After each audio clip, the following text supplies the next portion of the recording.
Here's our potentiometer circuit. We have power come from the USB and the laptop into our Arduino. That power is then transferred through these yellow jumper cables into the breadboard. This first yellow jumper cable powers the positive side of our potentiometer or our pot here.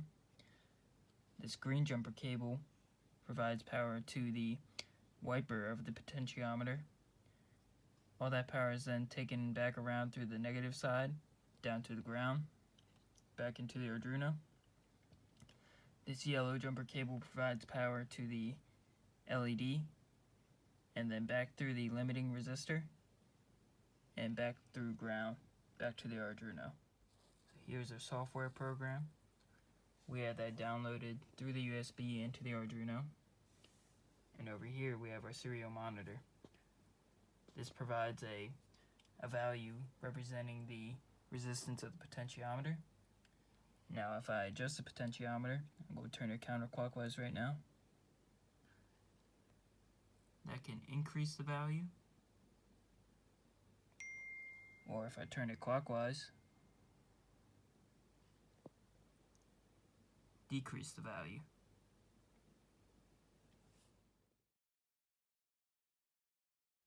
So here we have our VEX potentiometer. We have power coming from the USB and laptop into our Arduino through these jumper cables into the breadboard.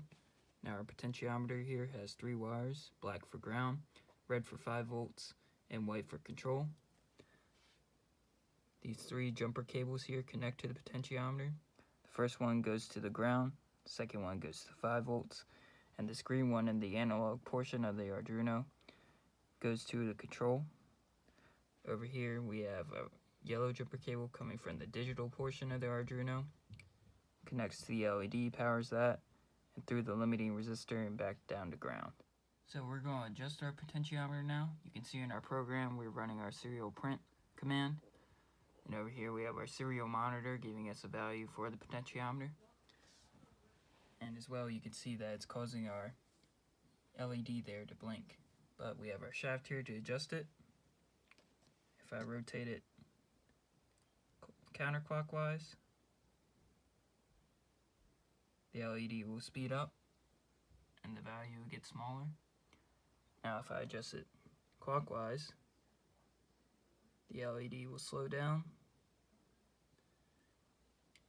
and the value will get higher. Here's our VEX line tracker. This line tracker utilizes an infrared LED and infrared LED sensor. So when you put this sensor up against an object, it'll read the reflectiveness of the surface and determine the color for you and give you an output value.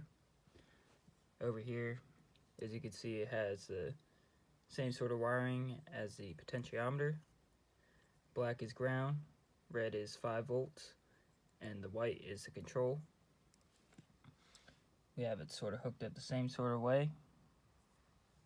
And we have our LED hooked up there, along with our limiting resistor, our Arduino, USB, and laptop. So let's go ahead and show how this line tracker works in action. We have our software running there and a serial monitor giving us values. And right now we're going to show it up against a white surface of our Xbox controller here. If I put the sensor up against the white surface, see the LED flashes much quicker. We get a low value. Now let's take it up against a darker surface, this black backpack for example. The LED flashes much slower. We get a higher value. And then over here we have a red surface. Match our sensor up against that. And we get sort of a value in between the white and the black. So here's our VEX push button or bump switch. Just like the other components, we have 3 cables coming out of the bump switch. Ground is still black, control signal is still white, but red this time has no voltage and there's no contact for it. So over here you only need 2 jumper cables going to the bump switch.